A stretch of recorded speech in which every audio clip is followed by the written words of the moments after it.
Laut selatan bergemuruh. Angin bertiup kencang, mencambuk pepohonan di tepi pantai. Nelayan-nelayan di pesisir Cirebon berlarian menuju daratan, meninggalkan perahu mereka yang terombang-ambing di antara ombak raksasa. Seorang lelaki tua berlutut di tepi pantai, matanya menerawang ke lautan luas yang berubah murka.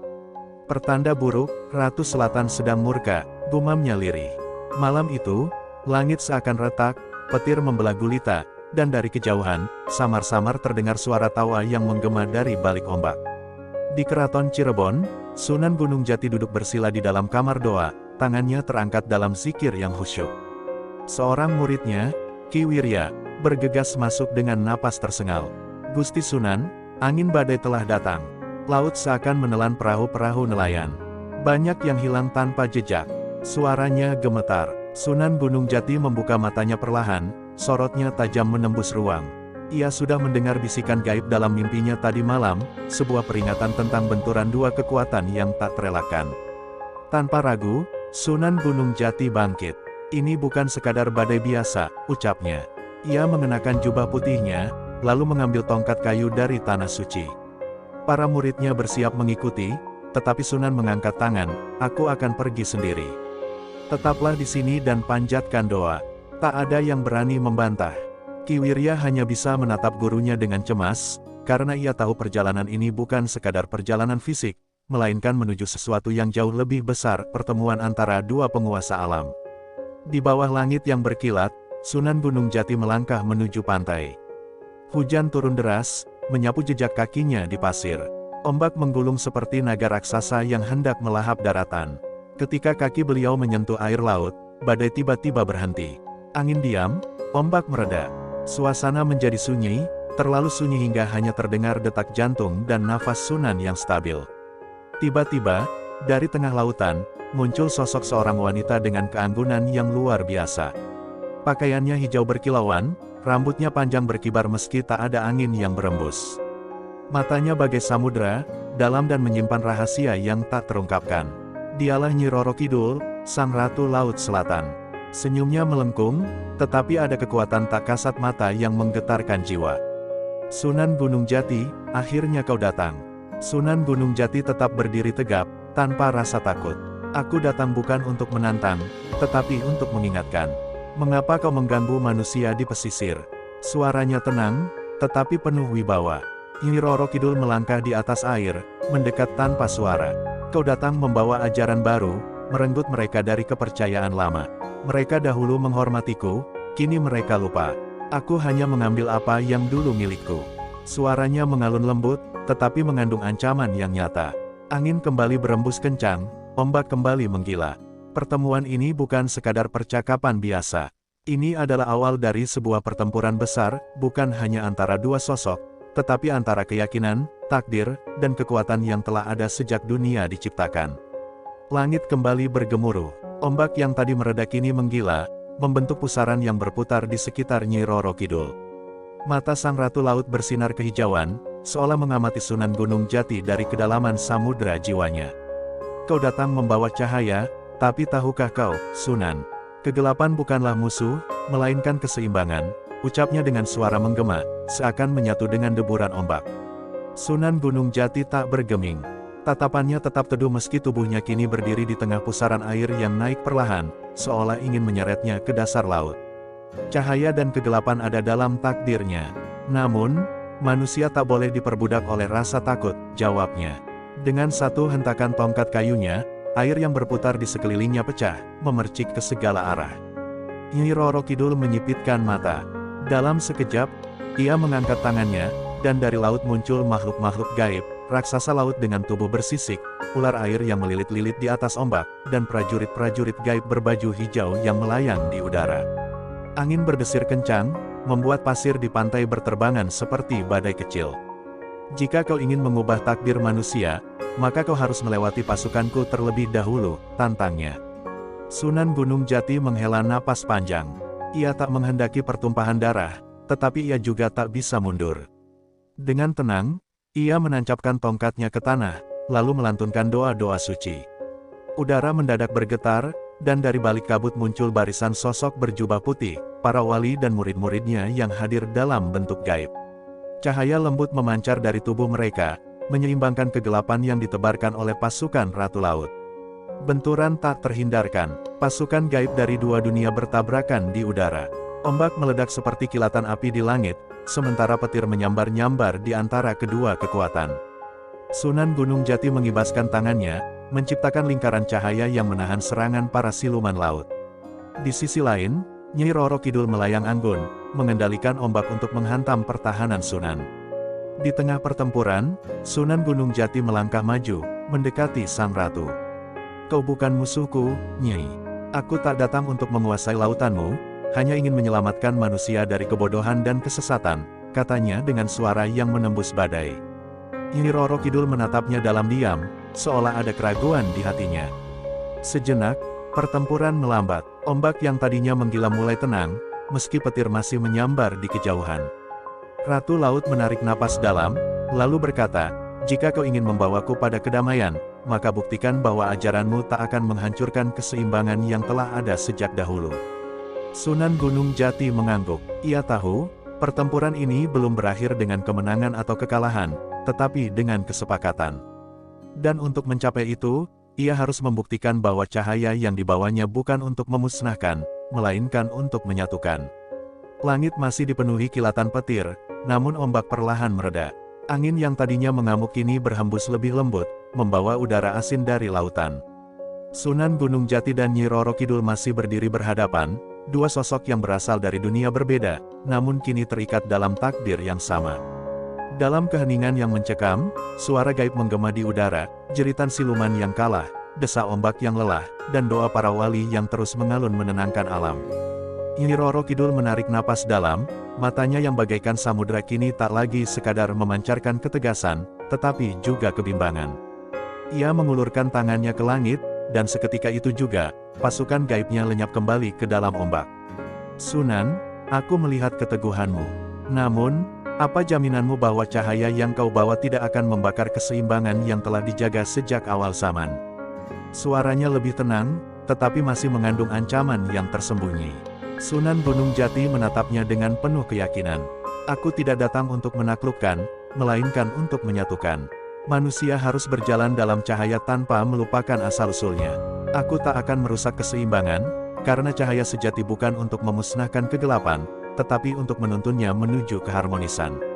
Suaranya mengalun dalam kebijaksanaan yang memancar dari hatinya. Seketika, laut yang tadinya bergelora berubah menjadi tenang. Nyi Roro Kidul mengangkat tangannya, dan dari tengah samudera, muncullah sebuah gerbang raksasa yang bersinar kehijauan. "Jika kau sungguh ingin menjaga keseimbangan, maka ikutlah aku ke dalam lautan. Kita akan membuat perjanjian di hadapan saksi alam." Tanpa ragu, Sunan Gunung Jati melangkah maju. Ombak perlahan membentuk jalan, dan tubuhnya mulai tenggelam ke dalam samudera, mengikuti sang ratu menuju istananya di dasar laut. Di dalam samudera, cahaya hijau kemilau menyelimuti istana megah yang terbuat dari batu karang dan mutiara.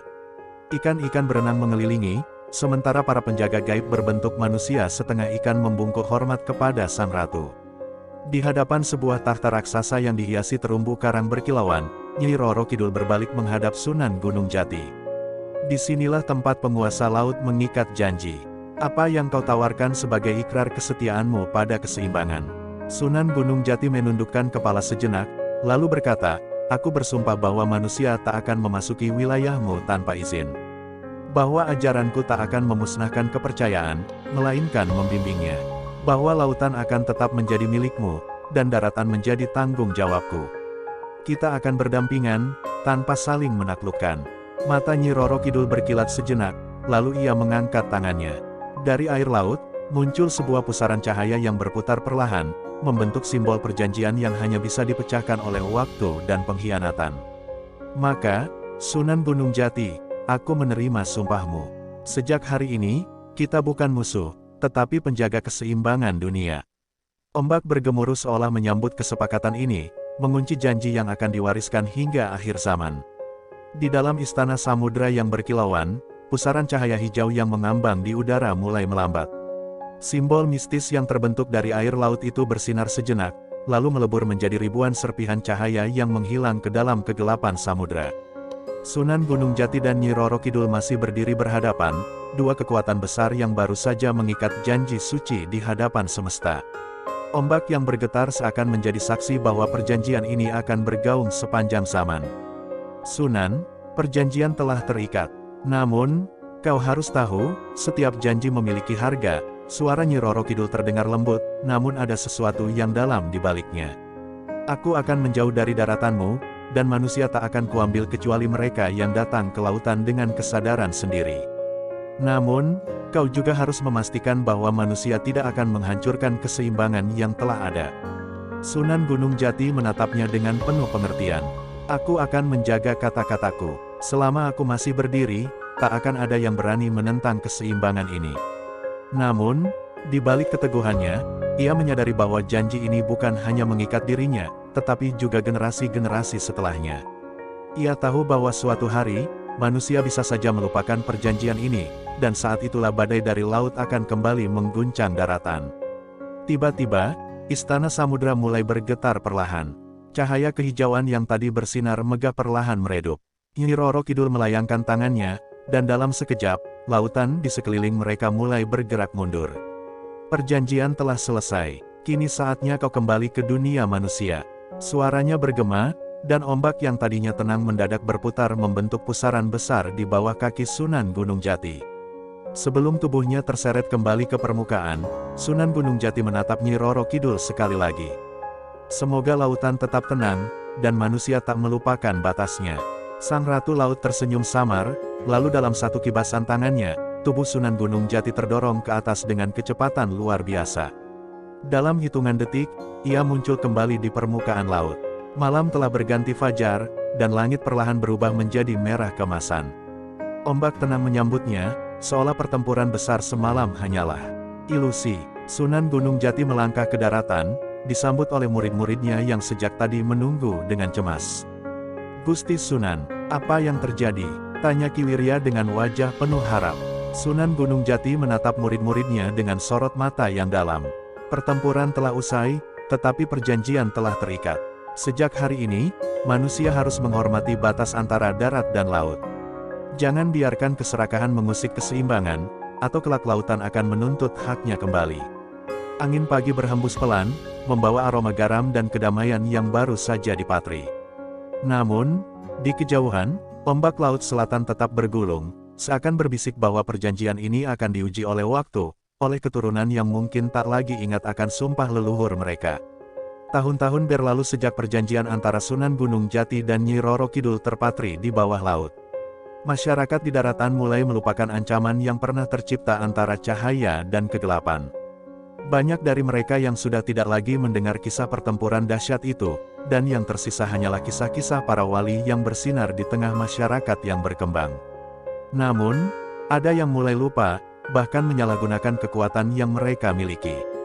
Pada suatu malam yang sunyi, ketika langit dipenuhi bintang-bintang, datanglah seorang pemimpin baru dari golongan manusia, seorang raja yang kejam dan tamak. Ia bernama Prabu Kerta, seorang pemimpin yang tak pernah puas dengan kekuasaannya. Terlepas dari janji yang sudah terikat, ia ingin memperluas wilayahnya hingga ke Laut Selatan, melanggar batas yang telah ditentukan oleh Sunan Gunung Jati dan Nyi Roro Kidul. Dengan niat memanfaatkan kekayaan laut, ia memerintahkan pasukannya untuk melintasi lautan dan menangkap ikan-ikan besar yang ada di dalamnya. Ketika berita itu sampai ke Nyi Roro Kidul, samudera bergetar keras. Laut Selatan bergelora, memuntahkan ombak-ombak raksasa yang menghantam daratan, seolah memberi peringatan keras. Nyi Roro Kidul, yang merasakan pengkhianatan itu di dalam darahnya, mengangkat tangan dengan penuh amarah.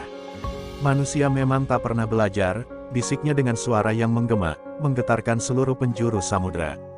Di hadapan lautan yang menggila, Sunan Gunung Jati menerima kabar buruk itu. Di tengah kegelapan malam, dia bermeditasi, berusaha mencari jalan keluar agar perjanjian yang telah dibuat tetap terjaga. Dalam kedalamannya, ia merasa cemas. Tidak hanya karena perbuatan raja, tetapi juga karena ia tahu bahwa ada kekuatan manusia yang lebih besar yang sedang mencoba merusak keseimbangan dunia. Apakah masih ada harapan bagi dunia yang sudah begitu rapuh? Dengan langkah mantap, Sunan Gunung Jati berangkat menuju Laut Selatan. Di sepanjang perjalanan, ia merenung dalam kesendirian, memikirkan nasib umat manusia yang mulai tergoda oleh kekuasaan duniawi. Tak lama, ia sampai di tepian laut, tempat di mana samudra telah bergolak. Ombak besar menghantam pantai, suara angin yang berteriak keras menambah ketegangan di hatinya. Di tengah ketegangan itu, ia berdiri tegak dan memanggil nama Nyai Roro Kidul. Seketika, sang Ratu Laut muncul di hadapannya, dengan wajah yang penuh amarah. Manusia itu telah melanggar batasanku. Mereka merusak kedamaian yang telah aku jaga selama ini. Kau harus menghentikannya, Sunan. Suaranya menggema, seakan seluruh samudra ikut merasakan amarahnya. Sunan Gunung Jati menatapnya dalam diam, mencoba untuk memahami kesedihan yang menggores hati sang ratu. Nyai, aku tahu kesalahan ini datang dari pengkhianatan manusia. Namun, kita harus menjaga agar tidak ada lagi darah yang tertumpah. Perjanjian ini adalah untuk semua, termasuk kita. Aku berjanji akan berbicara dengan raja itu, dan mengingatkannya tentang janji yang pernah kita buat bersama, jawab Sunan Gunung Jati. Dengan suara penuh keteguhan, namun, Nyai Roro Kidul yang terluka oleh pengkhianatan itu hanya menundukkan kepala, lalu menatap lautan yang bergolak. Manusia tak akan pernah puas, Sunan. Kadang-kadang, hanya melalui ujian yang keras, mereka akan memahami kebijaksanaan. Tapi jika mereka terus merusak keseimbangan ini, aku tak bisa menjamin keselamatan mereka. Dan dengan itu, sang Ratu Laut menghilang ke dalam ombak, meninggalkan Sunan Gunung Jati yang berdiri di pantai, siap menghadapi tantangan berat yang akan datang. Keesokan harinya, kabar tentang amukan Laut Selatan dan ancaman besar yang datang dari samudra mulai tersebar ke seluruh penjuru kerajaan. Raja Kerta merasa tidak puas dengan kemenangan yang telah diraihnya, dan ambisi untuk menguasai lebih banyak wilayah masih membara di hatinya. Ketika matahari terbenam di balik gunung, ia berkumpul dengan para penasihatnya di ruang tahta yang megah, merencanakan langkah selanjutnya. Namun, ia tidak tahu bahwa langkahnya akan membawanya pada ujian yang lebih besar daripada yang pernah ia bayangkan. Di malam yang penuh ketegangan itu, Raja Kerta memerintahkan untuk membangun armada kapal terbesar yang pernah ada. Ia berencana untuk menaklukkan Laut Selatan, dan bahkan mengambil kekuatan dari dalamnya. Tanpa menyadari peringatan yang telah diberikan, ia mengabaikan nasihat para penasihat yang sudah mengingatkannya tentang sumpah yang telah terikat antara Sunan Gunung Jati dan Nyai Roro Kidul. Semua demi kekayaan dan kekuasaan, Raja Kerta menyiapkan armadanya dengan penuh semangat. Di tengah malam yang kelam, Sunan Gunung Jati menerima sebuah panggilan yang datang dari dunia bawah. Lautan bergelora dengan kekuatan yang sangat besar, membawa kabar buruk. Sunan Gunung Jati merasakan gemuruh di dalam hatinya, tanda bahwa pengkhianatan yang dilakukan oleh Raja Kerta akan berujung pada kehancuran. Tanpa ragu, ia segera meninggalkan tempat perlindungannya dan memulai perjalanan menuju Laut Selatan untuk menenangkan amukan samudra yang tak terbendung. Di perjalanan menuju Laut Selatan, Sunan Gunung Jati terus merenung.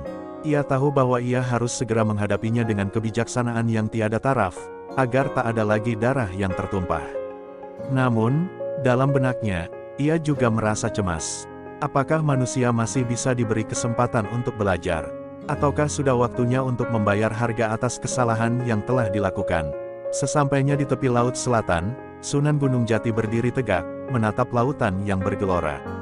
Angin besar bertiup, membawa aroma garam dan amarah yang memuncak. Ombak yang sebelumnya tenang kini semakin tinggi, seakan ingin menghempaskan seluruh daratan. Dalam keheningan yang mencekam, Sunan Gunung Jati mengangkat tangannya dan memanggil nama Nyai Roro Kidul. Lautan hening sejenak, lalu suara deru angin menyambutnya. Tiba-tiba, Nyai Roro Kidul muncul dari dalam laut dengan wajah yang penuh amarah. Wajahnya yang sebelumnya penuh kasih kini dipenuhi kebencian yang mendalam. Kau tahu bahwa manusia selalu terbuai oleh keserakahan, Sunan. Kini, mereka telah melangkah lebih jauh dari batas yang bisa mereka terima. Apakah kau akan membiarkan mereka menguasai laut yang bukan milik mereka? Suaranya bergetar, mengguncang angin yang ada. Sunan Gunung Jati menundukkan kepala, sejenak berpikir tentang peringatan itu. Aku mengerti rasa sakitmu, Nyai. Namun, jika kita bertindak dengan kekerasan, kita hanya akan membiarkan kebencian merasuki dunia ini. Kita harus menunjukkan jalan bagi manusia untuk kembali kepada keseimbangan. Aku akan menemui Raja Kerta, mengingatkannya akan perjanjian yang telah dia langgar. Namun, Nyai Roro Kidul menatapnya tajam. Kau berbaik hati, Sunan. Tapi ingatlah, dunia ini tak selalu tentang belas kasih. Kadang, ketegasan diperlukan untuk menjaga keseimbangan. Dan dengan itu, Sang Ratu Laut menghilang kembali ke dalam kedalaman samudera, meninggalkan Sunan Gunung Jati yang kini harus menghadapi keputusan yang akan mengubah nasib dunia selamanya. Keesokan harinya, Raja Kerta yang penuh ambisi bersiap untuk melangkah ke Laut Selatan dengan armada kapal besarnya. Pasukan yang sudah disiapkan, dengan senjata dan peralatan lengkap, menggelar layar mereka menuju petualangan besar. Meski telah mendengar bisikan tentang amarah Laut Selatan yang tak bisa dihentikan, ia tetap yakin bahwa kekuatannya lebih besar dari apapun, bahkan dari kekuatan gaib yang menguasai samudera. Di sisi lain, Sunan Gunung Jati merasa cemas namun penuh harapan. Ia tahu bahwa jika Raja Kerta tidak segera dihentikan, tidak hanya Laut Selatan yang akan dihancurkan, tetapi juga seluruh dunia yang bergantung pada keseimbangan alam. Sunan melangkah mantap menuju istana gaib di dasar laut, tempat di mana Nyi Roro Kidul bersemayam. Ia harus meyakinkan Sang Ratu Laut untuk menghentikan kehancuran yang tak terelakkan. Saat tiba di hadapan Nyi Roro Kidul, Sunan Gunung Jati merasakan ketegangan yang memuncak. Laut yang mengamuk di sekelilingnya menunjukkan tanda-tanda bahwa keputusan sulit akan diambil. Nyi Roro Kidul berdiri tegak di atas sebuah karang besar, matanya yang bersinar menunjukkan amarah yang mendalam. Manusia memang tak tahu diri, katanya dengan suara yang memekakkan telinga. Kini, pengkhianatan ini akan membayar harga yang tak bisa ditawar lagi. Sunan Gunung Jati menatap Nyi Roro Kidul dengan penuh perhatian, mencoba menenangkan amarah Sang Ratu Laut. "Nyi, kita bisa menghindari kehancuran ini. Jika Raja Kerta menghentikan langkahnya, kita bisa mengembalikan keseimbangan. Aku percaya, ada jalan yang lebih bijaksana daripada perang ini." Wajahnya yang penuh kebijaksanaan bersinar di tengah kegelapan Laut Selatan. Namun, Nyi Roro Kidul tidak bergerak. "Keseimbangan sudah terganggu, Sunan. Jalan yang kau pilih akan mengorbankan banyak jiwa. Keputusan manusia selalu berbuah kehancuran. Biarkanlah aku memberi pelajaran kepada mereka, biarkan mereka merasakan akibat dari keangkuhan mereka." Suara Nyi Roro Kidul menggetarkan seluruh laut. Sunan Gunung Jati merasa hatinya berat, namun ia tahu bahwa ia harus berjuang untuk menjaga kedamaian dunia. "Jika ini yang harus terjadi, aku tidak akan diam, Nyi. Dunia ini bukan milik kita saja. Kita harus memberi kesempatan pada manusia untuk berubah, untuk belajar. Aku akan berbicara dengan Raja Kerta, dan aku percaya ia bisa kembali ke jalan yang benar." Dengan keyakinan penuh, Sunan Gunung Jati melangkah kembali menuju daratan, meskipun gelombang laut yang besar tampak menantinya. Lautan yang mengamuk tampaknya tidak ingin membiarkan rencana damai itu berjalan. Ombak raksasa yang menghantam pantai menggulung armada kapal Raja Kerta yang tengah berlayar, mengisyaratkan bahwa perang antara dunia manusia dan dunia gaib tak dapat dielakkan. Di tengah ombak yang menggulung, Raja Kerta berdiri di atas kapal komandonya, melihat peristiwa ini dengan mata penuh keheranan. Tiba-tiba, badai besar datang, menghempaskan kapal-kapal dan prajurit yang ada. Dalam kekacauan itu, Raja Kerta menyadari bahwa mungkin ia telah melangkah terlalu jauh. Namun, apakah sudah terlambat untuk menghentikan kehancuran ini? Lautan yang dahsyat terus menggulung kapal-kapal Raja Kerta dengan kekuatan yang tak terhentikan. Angin kencang dan ombak besar menghancurkan semuanya. Raja Kerta berdiri terpaku di atas kapal komandonya, pandangannya kosong, menyaksikan bencana yang telah ia panggul sendiri. Setiap usaha untuk mengarahkan kapal menjauh dari badai seakan sia-sia. Sesaat, ia merasakan kebingungannya, sadar bahwa kesalahan besar telah ia lakukan. Namun, apa yang bisa ia lakukan? Sekarang, di tengah kepanikan itu, tiba-tiba muncul sosok misterius yang tampaknya berjalan di atas permukaan laut. Itu adalah Sunan Gunung Jati.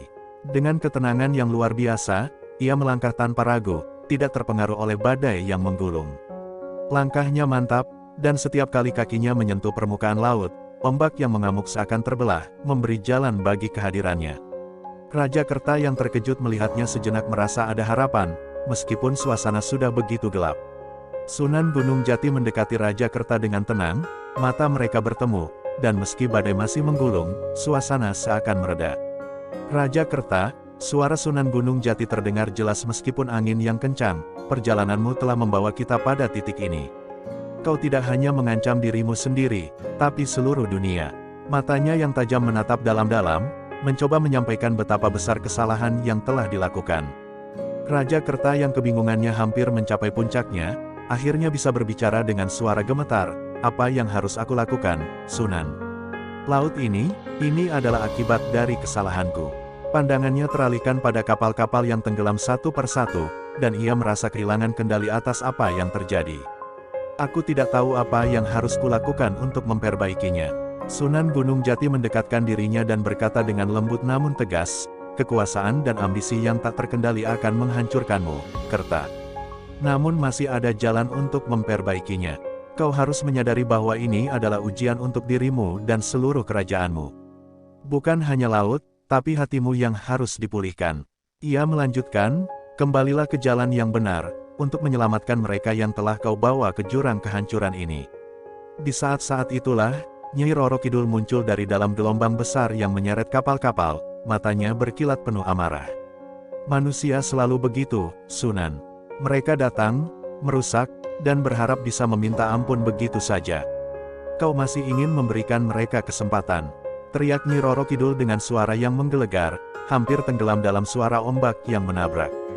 Namun, Sunan Gunung Jati tetap berdiri dengan keyakinannya, menatap Ratu Laut dengan penuh ketenangan. Kita tak bisa menghukum mereka tanpa memberi kesempatan untuk berubah, Nyi. Keadilan tidak hanya soal penghukuman, tapi juga tentang memberi harapan. Sunan Gunung Jati menatap Raja Kerta, yang kini terjatuh berlutut di atas kapal, merenung dengan penuh penyesalan. Ini adalah kesempatanmu, Kerta. Kau harus membuktikan bahwa kau bisa lebih dari sekadar ambisi. Dengan kata-kata itu, badai yang menggulung perlahan mereda. Nyi Roro Kidul, yang merasa amarahnya belum tersalurkan, menatap mereka berdua satu persatu dengan penuh perasaan, dan akhirnya berkata dengan suara yang lebih tenang, jika kau memilih untuk mengubah takdirmu, Raja Kerta, maka aku akan memberimu kesempatan untuk itu. Tetapi ingat, jika kau mengulangi kesalahan yang sama, Laut Selatan akan menuntut harga yang lebih mahal. Setelah berkata demikian, Nyai Roro Kidul menghilang ke dalam kedalaman laut, meninggalkan kedua sosok itu dengan nasib yang masih terbuka. Dengan kesempatan terakhir yang diberikan oleh Nyai Roro Kidul, Raja Kerta berdiri di atas kapal yang nyaris tenggelam. Angin masih bertiup kencang, dan laut yang ganas menari di sekitar mereka, namun sebuah keputusan besar harus diambil. Raja Kerta menatap Sunan Gunung Jati, yang masih berdiri dengan ketenangan luar biasa, seolah tak terpengaruh oleh amukan alam. Suara ombak yang menghempas kapal seolah menggema di pikirannya, dan hati Raja Kerta dipenuhi dengan perasaan cemas. Jalan yang telah kuambil, telah membawa kehancuran, ujar Raja Kerta dengan suara gemetar, namun penuh penyesalan. Aku telah melihat, Sunan, aku telah merasakannya. Apakah masih ada jalan untukku? Apakah aku bisa mengubah takdir ini? Ia memandang laut yang mengamuk, seolah meminta jawaban dari alam. Wajahnya yang penuh kebingungan berangsur berubah menjadi kesadaran akan kesalahannya. Sunan Gunung Jati mendekat dan memegang bahu Raja Kerta dengan lembut. Kesalahanmu adalah bagian dari perjalananmu, Kerta. Namun, penebusan hanya bisa tercapai jika kau memilih untuk berubah. Kembalilah ke jalan yang benar. Jaga rakyatmu, bukan hanya untuk ambisimu sendiri. Dunia ini butuh pemimpin yang bijaksana, bukan yang rakus akan kekuasaan. Tiba-tiba, badai yang menggulung perlahan mereda. Laut yang tadi begitu ganas kini mulai tenang, ombak yang dahsyat berganti dengan gelombang yang lebih lembut. Nyi Roro Kidul yang sebelumnya berdiam diri di dalam lautan, muncul sekali lagi dari balik gelombang. Wajahnya tampak lebih tenang, meskipun masih ada sisa amarah di matanya. Raja Kerta, kata Nyi Roro Kidul dengan suara yang lebih lembut daripada sebelumnya. Aku telah memberikanmu kesempatan untuk berubah, dan kini waktunya untuk membuktikan tekadmu. Ingatlah, jika kamu mengkhianati kesempatan ini, Laut Selatan tidak akan memberi ampun lagi. Matanya yang penuh kekuatan tetap menatap tajam, seakan menguji ketulusan Raja Kerta. Raja Kerta menundukkan kepala, merasakan beratnya pilihan yang ada di tangan. Aku akan berubah, Nyai. Aku berjanji, aku akan kembali memimpin dengan bijaksana, bukan hanya untuk diriku sendiri, tetapi untuk rakyatku. Aku tidak akan membiarkan ambisi memimpin jalanku lagi. Suaranya tegas, dan meskipun badai telah reda, hatinya masih bergolak. Ia tahu bahwa ini adalah ujian terberat dalam hidupnya. Sunan Gunung Jati tersenyum, meskipun senyum itu penuh dengan kebijaksanaan. Ini adalah awal dari perjalanan baru, Kerta. Jangan sia-siakan kesempatan ini. Dunia tidak akan mengampuni mereka yang tidak belajar dari kesalahan. Ia menatap Raja Kerta dengan harapan, meyakini bahwa pemimpin yang bijaksana akan lahir dari perjalanan yang penuh penderitaan ini. Akhirnya, Nyai Roro Kidul memandang mereka berdua, lalu perlahan menghilang ke dalam gelombang Laut Selatan. Laut yang sebelumnya penuh amukan kini tampak damai, seolah memberikan restunya. Raja Kerta berdiri tegak, memandang ke Cakrawala, dengan hati yang penuh tekad. Jalan baru telah terbuka di depan mata, dan ia tahu bahwa hanya melalui penebusan dan kebijaksanaan, ia bisa menyelamatkan dirinya dan kerajaannya. Kini, yang tinggal adalah langkah pertama dari perjalanan panjang yang harus ditempuh. Waktu berlalu sejak pertemuan terakhir di tengah laut yang penuh ujian. Raja Kerta, kini dengan tekad yang lebih kuat, kembali ke kerajaannya yang porak-poranda akibat ambisinya.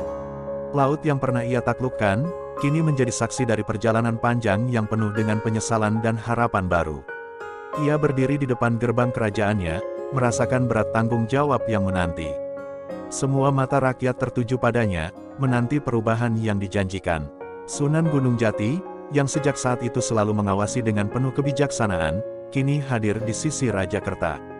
Rakyatmu menantimu, Kerta. Namun ingat, perubahan sejati dimulai dari dalam dirimu. Seorang pemimpin tidak hanya mengatur rakyatnya, tetapi juga mampu mengendalikan dirinya sendiri, ujar Sunan dengan lembut namun tegas.